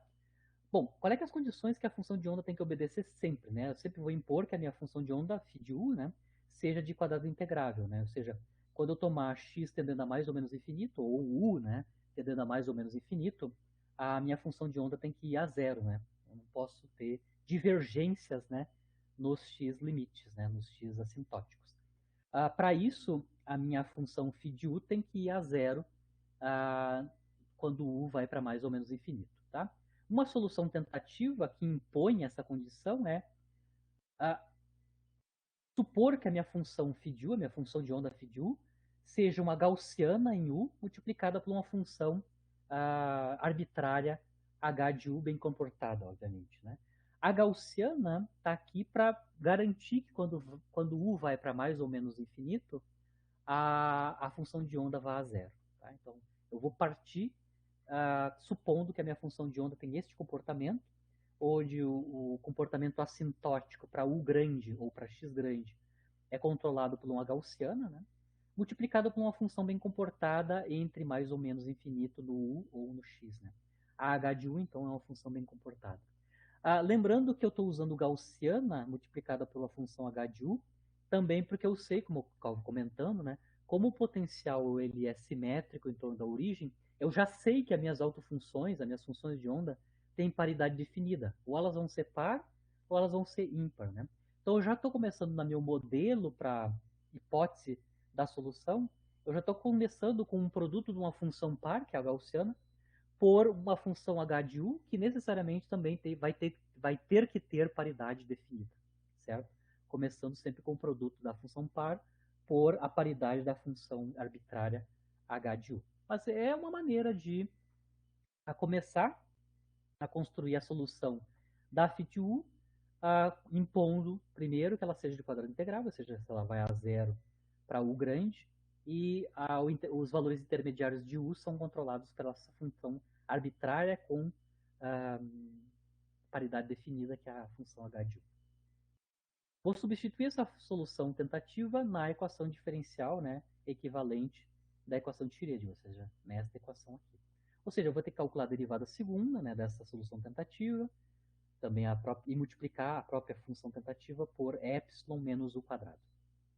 Para isso, então, a gente vai ter que calcular aqui explicitamente a derivada primeira em u da φ e a derivada segunda. Tá? Então, assumindo que a φ tem essa solução tentativa, eu calculei aqui explicitamente a derivada primeira, que é a derivada do produto, né? Derivada do produto.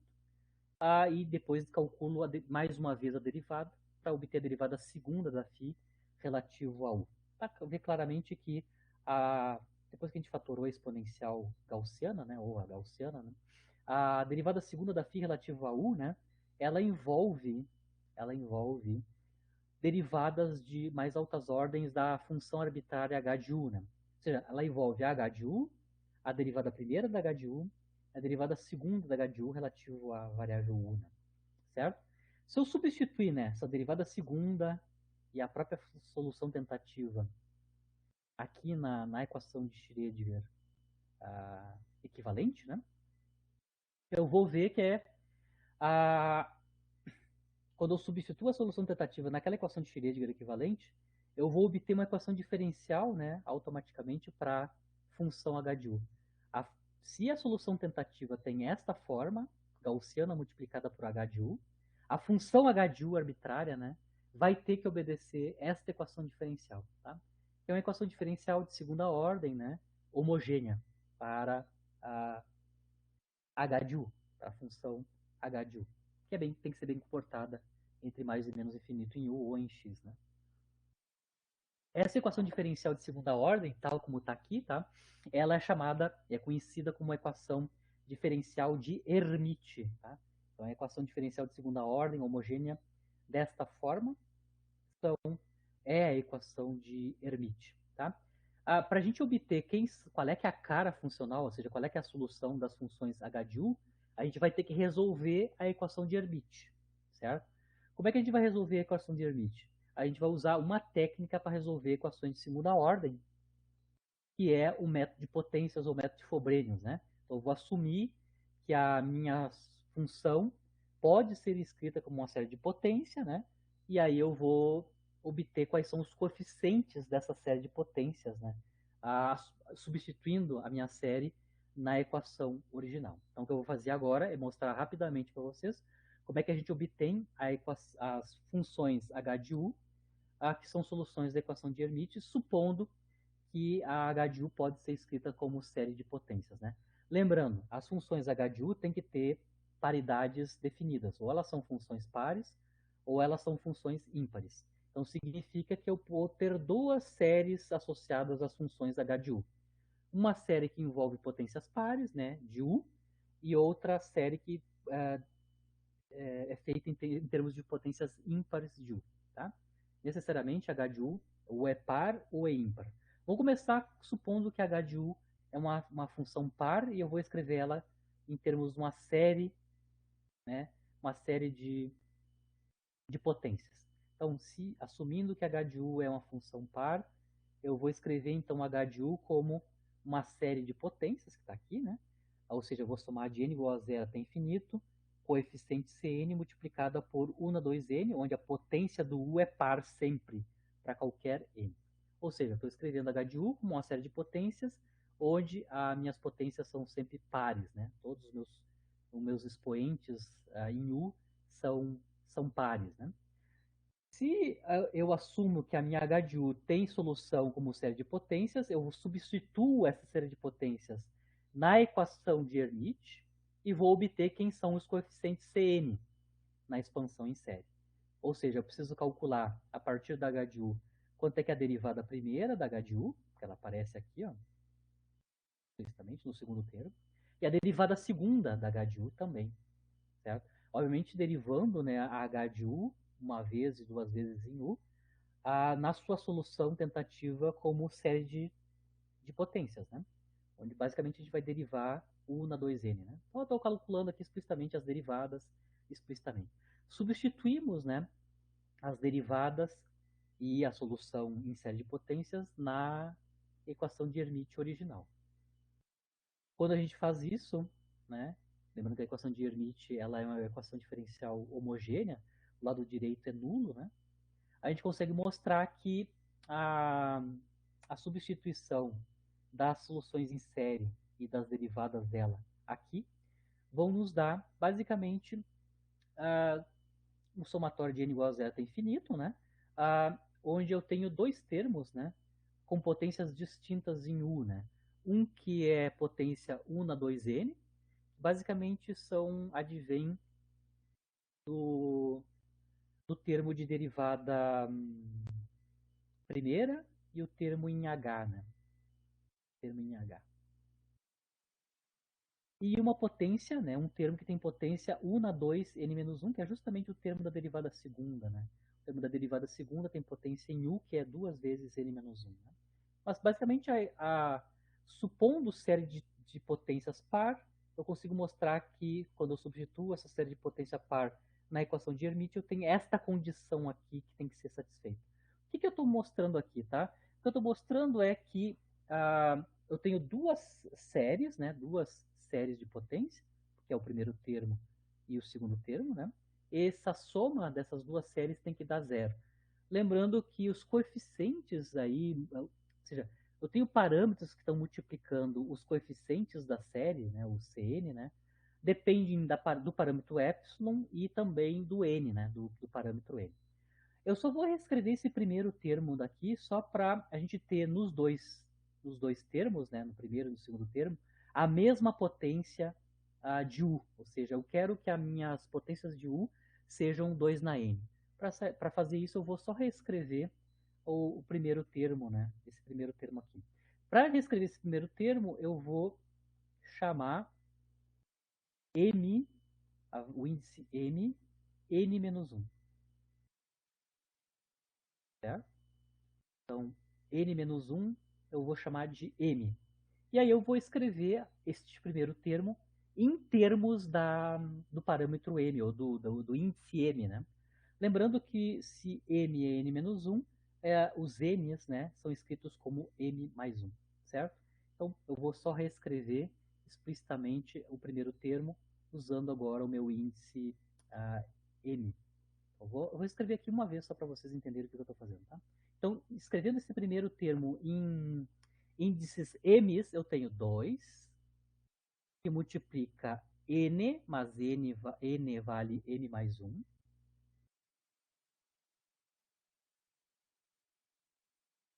Multiplicado por 2n menos 1, mas o n é m mais 1, então vai sobrar basicamente 2n mais 1.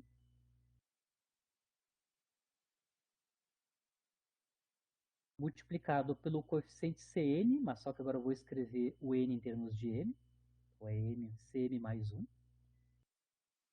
O índice, então, troca n para m mais 1, então eu vou ter o índice Cn mais 1. E, finalmente, U na potência 2, que multiplica n, certo? Ou seja, basicamente com essa mudança de índice, né, do nome de índice, o meu primeiro termo tem exatamente a mesma forma funcional que o segundo termo. O U está na potência par 2 vezes m. Lembrando que o índice inteiro, m, eu posso dar o nome que eu quiser para ele. Então, meu último passo é renomear o índice m para n, chamar ele de volta de n. E aí, basicamente, eu vou ter o primeiro termo, né, com a mesma potência, com a mesma cara do segundo. Ou seja, as duas potências vão ser U na 2n, que eu fatoro, né, e obtenho os coeficientes que acompanham a potência comum U na 2n. Eu vou ter, então, 2n mais 1, 2n mais 1, C na n mais 1, certo? Mais epsilon menos 1 menos 4n multiplicado por Cn. Então, o que eu tenho é um somatório de n igual a zero até infinito, de um conjunto de coeficientes multiplicando as potências pares de U igual a zero. Tá? O que eu tenho basicamente aqui? Eu tenho uma série de potências pares. Né? A minha série de potência par tem que ser zero. Para a minha série de potência par ser zero, todos os coeficientes têm que ser nulos. Tá? Então, para essa equação aqui ser respeitada, por exemplo, a minha série de potências que está aqui ser nula, todos os coeficientes que acompanham o U na 2n, todos eles têm que ser identicamente nulos. Tá? Então, tudo que está aqui dentro desse colchete, né, tem que ser zero. Tudo isso aqui tem que ser zero. Se tudo que aqui dentro desse colchete tem que ser zero para respeitar esta equação, ou esta condição, né, tá claro que se o que está dentro do colchete é zero, eu consigo obter uma relação entre os coeficientes Cn mais 1 e Cn. Tá? O Cn mais 1 pode ser escrito em termos do Cn desta forma. Né? É só igualar zero que está aqui dentro. Né? Se eu igualar zero que está aqui dentro, eu consigo fatorar, né? Escrever Cn mais 1 em termos do coeficiente Cn. Só para lembrar o que são Cn, né? Os Cn são os coeficientes na expansão em série de potências par, né? Da minha função h de u, que eu estou supondo que tem paridade par e obedece à equação de Hermite. Né? Então, eu consegui, a partir da série de potências, obter uma condição que a gente chama de relação de recorrência. Né? A relação de recorrência nada mais é que uma relação entre coeficientes contíguos na série de potências que eu estou utilizando. Né? Então, se eu sei o C1, eu sei o o C2. Se eu sei o C2, eu sei o C3. Se eu sei o Cn, eu sei o Cn mais 1. Ou seja, eu sei a relação entre dois coeficientes contíguos. Né? Nesse caso, na nossa série par, né, os coeficientes contíguos estão dados em termos de epsilon, que vai depender da energia, né? E em termos de n, tá? Se eles obedecem a essa relação de recorrência, eu consigo mostrar que para n grande, a razão para n grande dos coeficientes n mais 1 sobre Cn vai dar assintoticamente, né? 1 sobre n mais 1. Tá claro ali, se eu botar, você consegue ver para n grande esse epsilon é irrelevante, né? Eu tenho o cancelamento desse 4n mais 1 com o 2n mais 1, né, basicamente, e sobra embaixo só n mais 1. Então, a razão dos coeficientes Cn mais 1 por Cn, desde que o n seja grande, é 1 sobre n mais 1. Então, eu estou mostrando as condições que os meus coeficientes, né, da minha série par, né, da minha função par, tem que obedecer. Eles obedecem a essa relação de recorrência, e o limite da razão dos coeficientes para n grande é isso daqui. Só que tem um problema, né? Se eu lembrar lá das séries de Taylor, né, a função gaussiana e na u ao quadrado tem uma série de Taylor, uma série de potências desta forma, é analítica, né? E na u ao quadrado, né, é a série de Taylor da exponencial, né? Ou seja, é o somatório de n igual a zero até infinito, de 1 sobre n fatorial a u na 2n, né? Onde os coeficientes Cn's aqui na série de Taylor da função e na u quadrado são justamente 1 sobre n fatorial. Se eu pegar essa função aqui, que é a e na u quadrado, né, e fazer qual é que é o limite dos seus coeficientes, né, o cn mais 1 pelo cn, onde os cn's para a função e na u quadrado são 1 sobre n fatorial, certo? Eu consigo mostrar que para essa função aqui, via sua série de Taylor, né, eu consigo mostrar que justamente a razão dos coeficientes, né, numa série de Taylor da função e na u quadrado é justamente aquela que eu obtive aqui para minha função de Hermite h de u, se ela é par. Aí já dá problema, né? Eu consegui mostrar que a função, a minha série de potência par que eu estou construindo, ela se comporta mal, ela é menino feio, né? Se comporta mal para n grande. Para n grande, ela tem o mesmo comportamento da função e na u quadrado, que é divergente para u grande, né? E aí esculhambou com a nossa função de onda quadrada integrável. Lembrando que a h de u não tem que ser finita, bem comportada, né? Entre u, entre mais ou menos infinito. Então deu ruim aqui, né?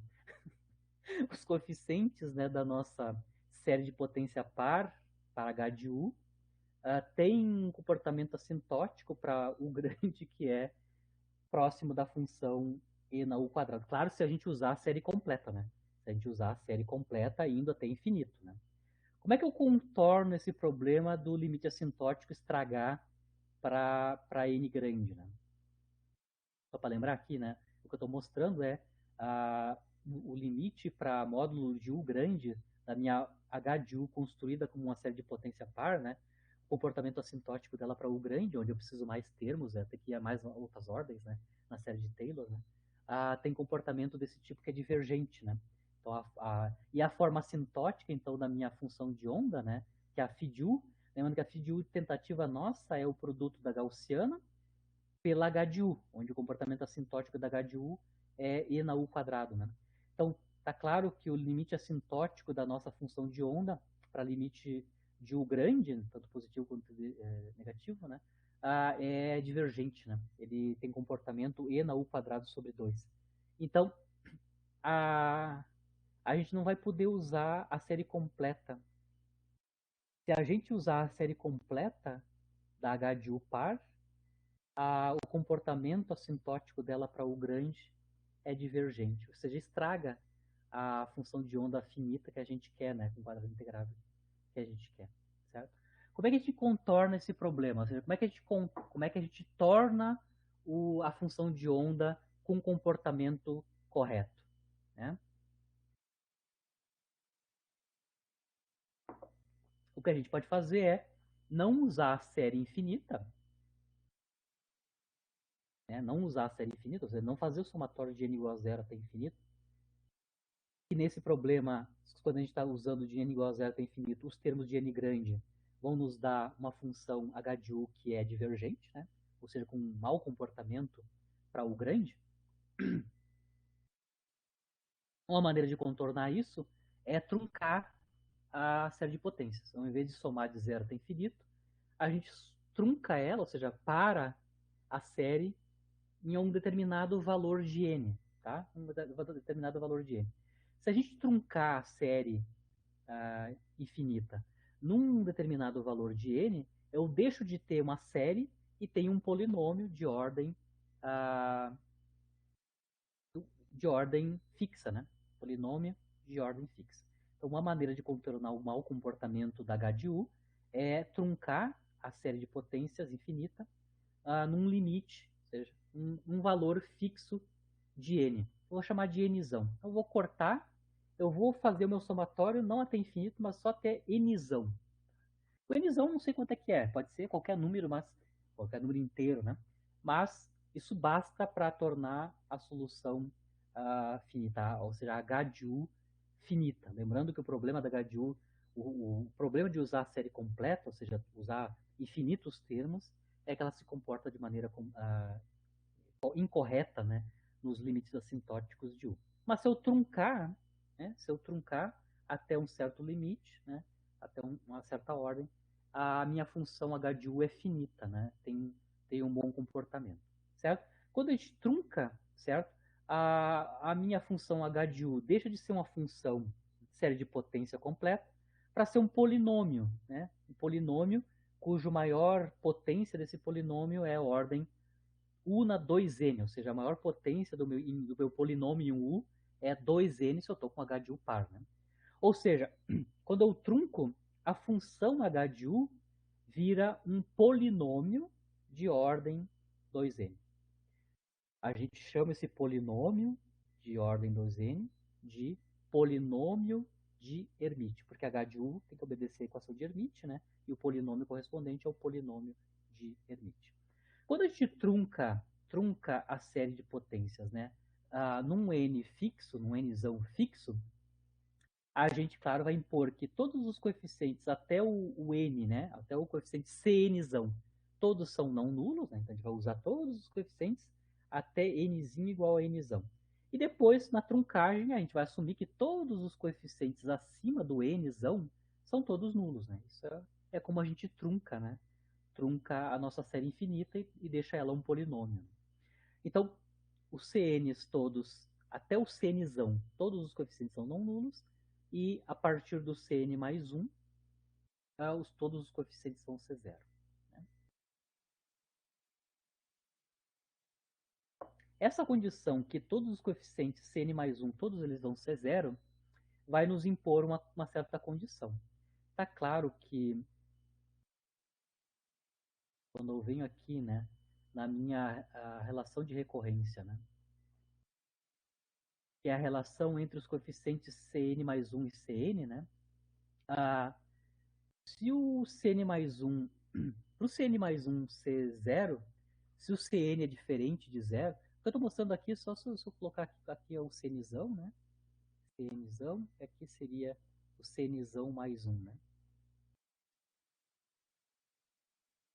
Para o CNzão mais 1 ser nulo, dado que o CNzão é diferente de zero, isso só vai acontecer, ou seja, o CNzão mais 1 vai ser zero, só se o numerador dessa relação de recorrência for nulo, né? Ou seja, se 4 multiplicado por nzão mais 1 menos epsilon por zero. Ou seja, a relação correta para os meus coeficientes na truncagem da série me impõe quanto é que é o valor de epsilon, tá? O valor de epsilon vai ser tal que 4n mais 1 menos epsilon d zero. Ou seja, epsilon está fixado, né? Epsilon está fixado. A relação de recorrência, se todos os coeficientes Cn mais 1 são todos nulos, da relação de recorrência, a gente consegue mostrar que isso só vai acontecer, né? Só vai ser obedecido, né? Essa condição vai ser obedecida da truncagem correta se o epsilon for 4 vezes esse número inteiro nzão da truncagem mais 1, certo? Para qualquer valor finito de n, eu vou ter valores diferentes de epsilon. Né? Lembrando que o n não está fixado, né? Qualquer número inteiro, né? Onde eu vou truncar a minha série infinita, né? E a minha h de u vai virar um polinômio de Hermite de ordem 2n. Tá? Então, a primeira condição aqui para as autofunções pares, onde a h de u é um polinômio de Hermite de ordem 2n, né? Até 2n, o parâmetro epsilon vai ter que necessariamente valer 4n mais 1, onde o n pode ser 0, pode ser 1, qualquer inteiro a partir do 0, tá? 0, 1, 2, 3, assim por diante. Lembrando que o nzão é o índice onde a gente vai truncar, né, a série de potência infinita. Né? E os polinômios correspondentes do h de u são os polinômios de Hermite. Lembrando que eu fiz todo o procedimento assumindo que a função h de u é par, né? Eu também tenho que obter qual é que é a solução da função de Hermite para se ela tem paridade ímpar, tá? Se ela tem paridade ímpar, obviamente eu vou assumir uma nova série de potência, né? Para a minha solução h de u. A minha solução h de u vai ser uma série de potência, só que na minha série de potências, obviamente agora as potências têm que ser ímpares, né? Eu quero uma função ímpar, né? Então aqui eu vou expandir uma série de potência h de u ímpar, o coeficiente são chamados dn's, né? E as potências em u agora são ímpares, né? Vai ser 1, 3, 5 e assim por diante. 2n mais 1, né? Somando de n igual a zero até infinito.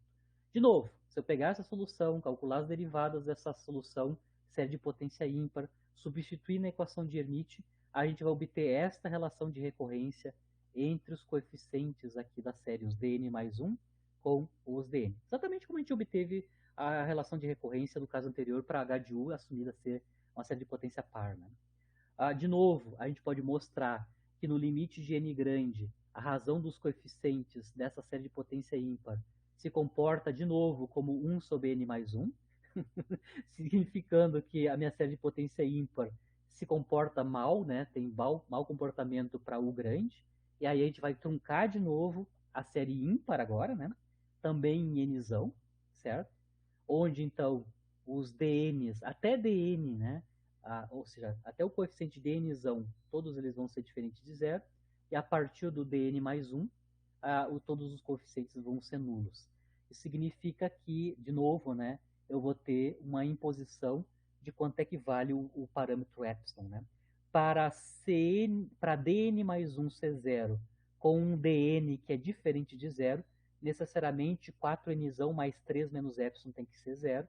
Isso significa, então, que epsilon tem que valer 4n mais 3, onde n é qualquer inteiro.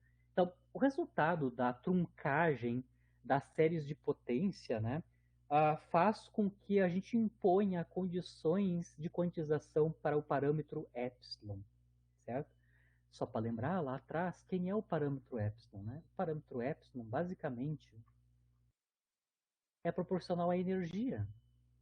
Aqui, ó. O parâmetro epsilon é proporcional à energia, é 2e dividido por h cortado ômega. Então, significa que aqui na solução da função h de u, nas nossas funções de onda para o oscilador harmônico, né, o resultado da truncagem da série para tornar h de u finita, certo? E eu ter uma função de onda que se comporta bem desta forma aqui, né? A truncagem impôs condições para os épsilons, ou seja, condições de quantização para os épsilons. A gente vai ver na aula que vem que essas condições de quantização de épsilon vão dar as condições de quantização para os níveis de energia. Então, os níveis de energia do oscilador harmônico, nós vamos obter na aula que vem, a partir dessas condições de quantização para o parâmetro epsilon. Né? Então, a nossa função de onda geral, né, para as funções de onda do oscilador harmônico são gaussianas multiplicadas por funções h de u. Só que as funções h de u são polinômios de ordem n. Tá? Então, dado n, eu vou ter um polinômio par ou ímpar, né, associado a esse valor de n. Tá? Então, a gente vai mostrar na aula que vem que os parâmetros epsilon, né, tem que obedecer esta condição de quantização, que é a combinação dessas duas condições aqui, né? Esta aqui com esta aqui, automaticamente é satisfeito por essa condição única aqui, né? Se o epsilon valer 2n mais 1, ou 2nzão mais 1, com n começando em 0, né? A gente vai ter as duas condições satisfeitas, tanto para funções pares quanto para funções ímpares. E automaticamente vão aparecer as quantizações das energias, né? Lembrando que as funções de Hermite, né, elas têm que os polinômios de Hermite, né, são soluções, claro, da equação de Hermite correspondente. Então, na aula que vem, a gente vai trabalhar bastante, né, na construção dos diferentes polinômios de Hermite, ordem a ordem, tá? O que a gente já consegue ver, né, que eu vou ter n valores possíveis, né? Ou seja, valores discretos para as energias, vão vir a partir do epsilon, né? E as autofunções vão ter paridades definidas, né? A partir da paridade do polinômio de Hermite correspondente àquele valor de n. Tá? A gente vai mostrar na aula que vem a solução explícita, né? E os níveis de energia para o oscilador harmônico, né? Unidimensional, na aula que vem. Inclusive, a gente vai trabalhar as dependências em x, né? Ou seja, vamos retornar a variável original, né? Aqui a gente está trabalhando a φ em termos de u, né? A gente vai ter que voltar para a variável original, que é a variável x, né? Que é a posição. Né? A gente vai fazer tudo isso na aula que vem. Então, na aula que vem, o que a gente vai trabalhar vai ser níveis de energia, né? E as autofunções do oscilador harmônico em termos de x, né? As φs de x, que são obtidas claramente a partir das φs de u, né? Por mudança de variável. Né? Então eu termino por aqui a aula de hoje, já mostrando o que a gente vai ver na quinta-feira. Né? Voltamos ao oscilador harmônico, determinar os níveis de energia, são quantizados, está claro. Né? Aqui o resultado da quantização está vindo, no final das contas, a condição de quantização está vindo da truncagem, né, das funções de Hermite H de U, né, para manter a função de onda bem comportada em todo o regime de X. Né? E depois analisar explicitamente as autofunções em termos de x na aula que veio e fazer, né, problemas de aplicação, né, do uso das autofunções. A gente vai mostrar que as autofunções são ortogonais, né, então os polinômios de Hermite vão obedecer relações de ortogonalidade, né, no sentido de álgebra linear, né, ortogonalidade de funções em álgebra linear. Né. Tudo isso a gente vai ver na aula que vem, certo, pessoal? Então eu termino por aqui, perdão pelo adiantar da hora, mas me despeço de vocês e voltamos na quinta-feira, continuando o oscilador harmônico, né? Certo? Abração, bom descanso, fico à disposição de vocês, mas se vocês vão, já me despeço e voltamos na quinta, continuando o oscilador harmônico. O Marcelo já adiantou. Não, o nível mínimo, a gente vai mostrar na aula que vem. Então, o oscilador harmônico vai ter uma energia mínima que não é nula. Não é nula, né? Abração, pessoal.